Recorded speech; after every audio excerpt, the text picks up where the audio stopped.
এই হচ্ছে বিরিয়ানি। এই দেখো, বিরিয়ানি কে না খায় বন্ধুরা। বিরিয়ানি মানেই হচ্ছে একটা অন্যরকম ভালোবাসা। তাও যদি সেটা চিকেন বিরিয়ানি হয় তাহলে তো সেটা মুখে লাগার মতনই স্বাদ হবে, আর যদি সেটা খেতে ভালো হয়। তো বন্ধুরা, এই বিরিয়ানিতে কিন্তু একটা সিক্রেট জিনিস আছে যেটা আমি দিইনি, কিন্তু সেটা শেষে বলবো তোমাদের। তো চলো বন্ধুরা, ভিডিওটা দেখতে থাকো। So hello guys, welcome back to my channel Bhagyabati. আশা করছি তোমরা সকলে খুব ভালো আছো, আর আমিও খুব ভালো আছি। তো গাইজ, আজকে হচ্ছে 17ই এপ্রিল, আর আজকে হচ্ছে স্পেশালভাবে আমি যে রান্নাটা বানিয়েছি দুপুরবেলা, যেটা হচ্ছে বিরিয়ানি, চিকেন বিরিয়ানি। তো কাল থেকেই আমার হাজব্যান্ডের বিরিয়ানি খেতে কিন্তু প্রচুর ইচ্ছা হচ্ছিলো। তো ও আমাকে বলেছিল যে বিরিয়ানি সমস্ত কিছু এনে দিচ্ছি, তো বানাও।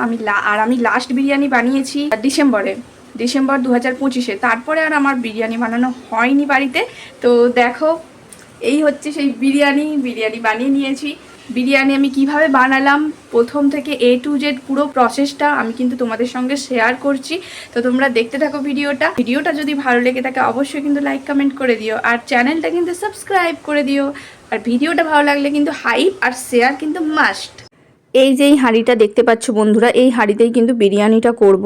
আর এর জন্য আমি কিন্তু লম্বা দানার বাসমতি চাল নিয়ে নিয়েছি।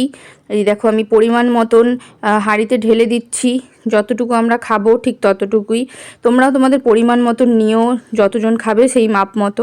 তো আমি ভালো করে এটা ধুয়ে নিচ্ছি যতক্ষণ না ময়লাটা পরিষ্কার হয় চালের।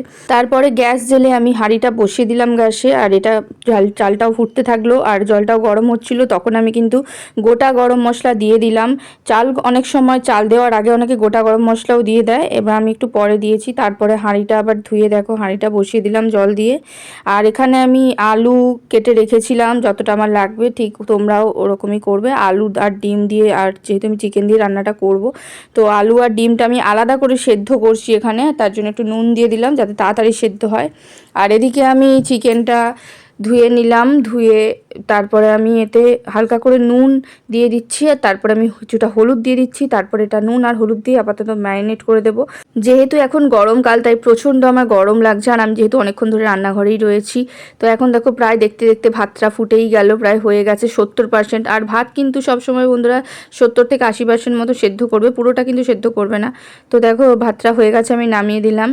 আর এইদিকে দেখো কড়াইতে যে আলুটা সেদ্ধ করতে দিয়েছিলাম, ডিমটা, ওগুলোও সেদ্ধ হয়ে গেছে।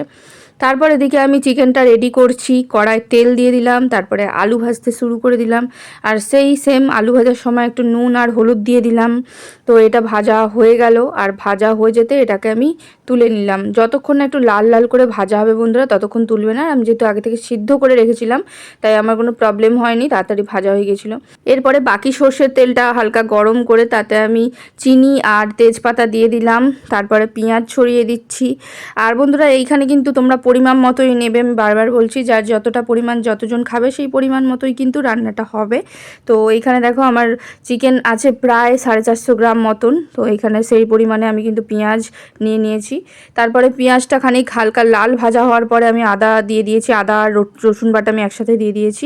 তারপরে কাঁচা লঙ্কা আর টমেটো দিয়ে দিলাম। তারপরে এটা আমি অনেকক্ষণ ধরে নাড়তে থাকলাম। যখন একদম প্রায় মজে এসেছে তখন আমি বাকি মশলাগুলো দিলাম, যেমন হলুদ গুঁড়ো, লঙ্কা গুঁড়ো, তারপরে ধনে গুঁড়ো দিলাম, তারপরে জিরে গুঁড়ো দিলাম। তো এরপরে আবার খানিকটা জল দেব, তারপরে দিয়ে সেটাকে আবার নাড়তে থাকবো যতক্ষণ না ভালো করে গ্রেভিটা ভালোভাবে হচ্ছে, ততক্ষণ কিন্তু আমি চিকেনটা দেবো না। তো দেখো আমি ভালো করে এখন নাড়তে আছি। তারপরে এরপরে দেখো অনেকটা বেশ ভালো করে গ্রেভিটা চলে এসেছে, মশলা থেকে অনেকটাই তেল ছেড়েছে। তারপরেই আমি কিন্তু চিকেনটা দিলাম যেটা আমি ম্যারিনেট করে রেখেছিলাম। আর চিকেনটা খানিক নাড়ার পরে কাঁচা মাংসটা, তারপরে আমি এতে নুন দিয়ে দিলাম, নুন দিয়ে তারপরে আবার ম্যারিনেট করতে থাকলাম। তো ভালো করে এটা মিক্স করলাম। আর ওদিকে দেখো আমি ডিমগুলো ছাড়ানো ছিল না, ঠান্ডা জলে রেখেছিলাম, তারপরে খানিকটা ঠান্ডা হয়ে যেতে আমি ডিমটা ছাড়িয়ে রেখে দিলাম। আর ডিমটা কিন্তু বন্ধুরা আমি কিছু করব না, এই সেদ্ধ ডিম দিয়েই অনলি করব। আর ডিমের কিন্তু আমি কোনো গ্রেভি করব না আলাদা করে। একটা বড় কড়াইতে এরপরে আমি বাসমতি চালটা ঢেলে নিয়েছি, পুরো ঝরঝরে, দেখছো কত সুন্দর ঝরঝরে হয়েছে। তো এরকম লম্বা চালে তোমরা বাসমতি চাল নিয়ে নেবে, বা লং গ্রেন রাইস যে যেরকম বাঁশকাঠি যে যেরকম ইউজ করো। তবে এর জন্য কিন্তু বিরিয়ানির জন্য এই লং গ্রেন বাসমতি রাইসটাই কিন্তু বেটার। তারপর বাকি উপকরণগুলো নিয়ে নিলাম। দেখো এরপর আমি এই দুধটা কিন্তু একটু দেবো, আর দুধটা একদমই অপশনাল বন্ধুরা, তোমরা চাইলে দিতেও পারো বা স্কিপ করতেও পারো। তো তারপরে দেখো আমার বাকি সমস্ত মশলাগুলো রেখেছি আমি এখানে, যেগুলো আমি দেবো এখন মেশাবো। আমি এখন একটার পর একটা স্টেপ বাই স্টেপ করে বিরিয়ানিটা রেডি করব। তোমরা দেখো বাসমতি চালের উপরে আমি খানিকটা নুন দিয়ে দিলাম, আর তারপরে একটু হলুদ দিয়ে দিলাম, মানে বিরিয়ানির হলুদ। আর তারপরে বিরিয়ানি মশলা যেটা ছিল ওটাও আমি খানিক দিয়ে দিয়েছি। বিরিয়ানি মশলাটা অনেকে পরেও দেয়, আগেও দেয়। এরপরে যে হাঁড়িটা আমি বিরিয়ানি বানাবো তাতে কিন্তু দেখো ভালো করে আমি ঘিটা দিয়ে দিচ্ছি। ঘিটা একদম ভালো করে মিক্স করে নেব। অনেকে কিন্তু এরপরে অ্যালুমিনিয়াম ফয়েল ইউজ করে যাতে না লেগে যায়, মানে নিচে না ধরে যায় যেন বিরিয়ানিটা। তো আমার কাছে অ্যালুমিনিয়াম ফয়েল ছিল না, অনেকে সাদা তেলে ইউজ করে ঘিয়ের বদলে, আর আমার কাছে ঘি আছে তো আমি ঘি দিয়ে দিলাম। তো দেখো ভালো করে আমি মাখিয়ে নিচ্ছি। তারপরে দেখো বিরিয়ানিটা আস্তে আস্তে স্টেপ বাই স্টেপ করছি, তোমরা একটু দেখো কীভাবে আমি বানাচ্ছি। প্রথমে একটু বিরিয়ানির চাল মানে এই রাইসটা একটু দিয়ে দিলাম, তারপরে দেখো একটু আলু দিলাম, ডিম দিয়েছি একটা, আর একটু চিকেন দিলাম। তারপরে আবার আমি রাইসটা দিয়ে দিলাম। এরকম স্টেপ বাই স্টেপই কিন্তু বিরিয়ানিটা করে। তো দেখছো এতে কিন্তু ঘেঁটে যাবে না, তো এইভাবে স্টেপ বাই স্টেপ করে। তারপর আবার আমি কিছুটা চাল দেওয়ার পরে, মানে বিরিয়ানি ভাতে দেওয়ার পরে তারপরে আবার ডিম দিলাম, চিকেন দিলাম, আবার একটু গ্রেভি দিলাম। তো তারপরে আবার দেখো চিকেনের একটা পিস দিলাম। তারপরে আবার আমি স্টেপ বাই স্টেপ লেয়ার করছি। দেখো কীরকম লেয়ার করছি তোমরা দেখো, এই যে দেখো লেয়ার করছি আস্তে আস্তে। আমার এটা কিন্তু 3 থাক লেয়ার এখন হলো সবে, দেখতে পাচ্ছ 3 থাক লেয়ার। আমি কিন্তু তেজপাতাগুলো আলাদা করিনি, ওইগুলো আলাদা করলে অনেক করা যায়, আর আমি রেখে দিয়েছি। তারপর আবার আমি ডিম দিলাম, আলু দিলাম, এরকমভাবে সাজাতে থাকছি দেখছো। তারপরে আবার একটু আমি চিকেন তুললাম, আর তারপরে আবার এখানে একটু গ্রেভি দিয়ে দিলাম। তো এরকম করে করে আমি লেয়ারটা করে নিচ্ছি। আর এটা কিন্তু বিরিয়ানিটা জানি না কেমন হবে খেতে, যে খাবে প্রথমে সেই বলবে, আই মিন আমার বাড়ির লোক। আর তোমরা দেখো, দেখে বলো যে তোমরাও কি এভাবে বিরিয়ানি বানাও, অবশ্যই জানাও। এই পর্যন্ত আমি 4টে লেয়ার করলাম। তো 4টে লেয়ারে দেখো ভালোই কিন্তু হাঁড়ির ভিতরে সমস্ত চলে যাচ্ছে চালটা। তারপরে দেখো আমি যে দুধটা গরম করে নিয়েছিলাম ওটা আমি খানিকটা দিয়ে দিয়েছি, আর তারপরে এখানে গোলাপ জল দিয়ে দিচ্ছি দেখো পরিমাণ মতন। কিছুটা গোলাপ জল দেওয়ার পরে তারপরে আমি কেওড়া জল এখানে ব্যবহার করেছি, দেখো কেওড়া জলটা খানিকটা দিয়ে দিলাম, দেখতে পাচ্ছ। তারপরে আবার আমি 5 নাম্বার লেয়ার করছি এখানে, দেখো 5 নাম্বার লেয়ার করলাম। আবার একটা আলু দিলাম, আর একটা ডিম ছিল শেষ ডিম, যেহেতু আমি 3টে ডিম ইউজ করেছি এখানে, তো 3টে ডিম। তো হয়ে গেল আমার 5 নাম্বার লেয়ার। আর যে আলুগুলো ছিল সেগুলো আমি প্রত্যেকটাই দিয়ে দিয়েছি। তো তারপরে আবার খানিকটা গ্রেভি ছিল, তো গ্রেভি দিয়ে দিলাম।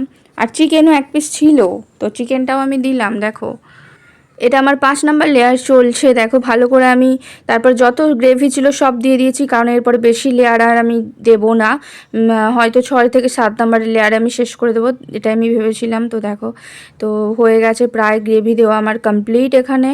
আর তারপর আবার যে দুধটা ছিল আমি ওটা পুরোটা দিয়ে দিচ্ছি। আর দুধটা কিন্তু বন্ধুরা একদমই অপশনাল, তোমরা ইউজ করতেও পারো, নাও করতে পারো। আর একটু ঘি দিয়ে আমি আরও একটু ভালো করে ভিতরটা মাখিয়ে দিলাম। আমি প্রথমেই ঘি দিয়েছিলাম, তারপরে আবার আমি দিয়ে দিলাম। তো দেখো এখানে অনেকে সাদা তেলও ইউজ করে, আর ঘি তো আমি যেহেতু ঘি আছে তাই ঘি ইউজ করেছি। তো এরকমভাবে আমি লেয়ারে থাকভাবে বানিয়ে নিচ্ছি বিরিয়ানিটা। কিছুটা গোলাপ জল আবার দিলাম, আবার কিছুটা কেওড়া জল দিলাম। তারপরে দেখো এইটা আমার 6 নাম্বার লেয়ার চলছে বন্ধুরা, দেখো এটা কিন্তু আমার 6 নাম্বার লেয়ার যাচ্ছে, দেখতে পাচ্ছ 6 নাম্বার লেয়ার যাচ্ছে এটা। এখন তো মনে হচ্ছে আরও 7 কি 8 নাম্বার লেয়ার চলে যাবে। যখন আমি বিরিয়ানিটা বানাচ্ছিলাম তখন এটাই আমার মনে হচ্ছিল যে হয়তো আরও 8 থেকে 7-8 নাম্বার লেয়ার আমি দিয়ে দিতে পারবো। তো দেখো যেহেতু আমি 6 নাম্বারে কিন্তু শেষ করে দিচ্ছি লেয়ারটা, কারণ আমি আরও 7 নাম্বার লেয়ার এটা দিতে পারতাম, কিন্তু আমার কাছে আর এক্সট্রা গ্রেভি বা আলু বা ডিম ছিল না, বা চিকেন ছিল না, জাস্ট একটু গ্রেভি ছিল অনলি।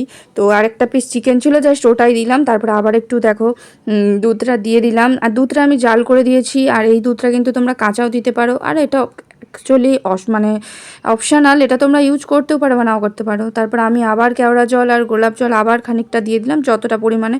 তবে আমি এটা কম ইউজ করেছি, আসলে কে কীরকম খায় বিরিয়ানিতে গোলাপ জল বা কেওড়া জলের সেন্ট অনেকে হয়তো নিতে পারেন না, তাই যে যেরকম খাবে সেরকম পরিমাণে দেবে। আর আমি কিন্তু অল্প ইউজ করেছি, একটা ছোট্ট চামচে করে হাফ করে, তাও চামচের হাফ করে নিয়েছি।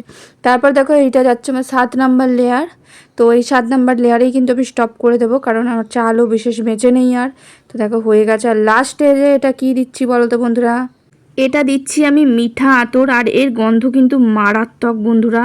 তো এটা কিন্তু আমি বিরিয়ানিতে যেহেতু দমে বসাবো এখন, তাই আমি এটা লাস্ট মোমেন্টে দিয়ে দিলাম। তারপর বিরিয়ানির মুখটা কিন্তু বন্ধ করে দিলাম। আর এখন কিন্তু আমি এটাকে আটা দিয়ে সিল করব না, এর উপরে আমি একটা সিল নোড়া রেখে দেবো। আর লাস্টে দেখো আমি কিন্তু একটু বেরেস্তা বানিয়েছিলাম, বেরেস্তাটা কিন্তু ওপরে একদম ছড়িয়ে দিলাম। যেহেতু আমি এটা স্কিপ করে গিয়েছিলাম, তাই আমি এটা সবার শেষে বেরেস্তাটা ওপরে দিয়ে দিলাম।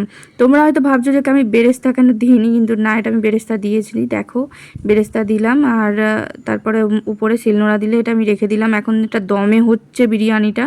চাল, মশলা, তারপরে মাংস, ডিম, আলু সব কিছু একসাথে ভাপেই সেদ্ধ হবে।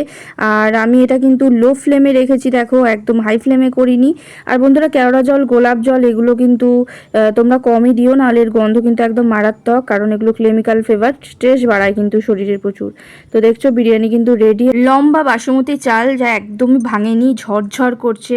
আর আমি ডিম দিয়েছি, আলু দেখতে পাচ্ছ তোমরা ওপরে, আর তেজপাতাও দেখা যাচ্ছে। দেখো চিকেন আছে। আহা, একদম পারফেক্ট কালার হয়েছে বন্ধুরা। এবার তোমরাই বলো কেমন হয়েছে। তো গাইস, বিরিয়ানি, চিকেন বিরিয়ানি বানানো কিন্তু শেষ। তো এই হচ্ছে দেখো সেই চিকেন বিরিয়ানির ফাইনাল লুক। দেখতে পাচ্ছ, এই যে ফাইনাল লুক আমি বানিয়ে ফেলেছি চিকেন বিরিয়ানি। আর দুটো আলু নিয়ে নিয়েছি, একটা ডিম, আর একটা চিকেনের পিস নিয়ে নিয়েছি। তোমরা নিশ্চয়ই পুরো ভিডিওটা দেখতে পেলে যে আমি কিভাবে চিকেন বিরিয়ানিটা বানালাম। দেখো কম বেশি সবাই কিন্তু বিরিয়ানি বানাতে পারে, সে চিকেন বিরিয়ানি হোক, আলু সয়াবিন বিরিয়ানি হোক, বা আলু ডিম বিরিয়ানি হোক, বা মাটন বিরিয়ানি হোক, বা চাই বিরিয়ানি হোক, সবাই কিন্তু বিরিয়ানি বানাতে পারে বন্ধুরা। নানান রকমের নানান ধরনের বিরিয়ানি রয়েছে, এবং বিরিয়ানি করার প্রসেসটাও কিন্তু সবার সেম নাও হতে পারে। আমি তোমাদেরকে আগেও বলেছি, আবারও বললাম, সবার কিন্তু সেম নাও হতে পারে। বাট আমি যে প্রসেসে বানিয়েছি, তোমরা একবার ট্রাই করে দেখো, আশা করছি ভালো লাগবে খেতে। তো আমি তো খাবোই, এবার তোমাদের দাদাভাই খেয়ে বলবে যে কেমন হয়েছে বিরিয়ানিটা। চলো বন্ধুরা, ভিডিওটা আজকের মতন কিন্তু শেষ করে দিচ্ছি। আর বিরিয়ানিটা এখন আমি খাবো, আর তোমাদের দাদাভাই খাবে, মানে আমার হাজব্যান্ড। তো ও খেয়ে বলবে যে কেমন হয়েছে, তবেই কিন্তু আমি 10-এর মধ্যে কত পাই, এখন দেখা যাক।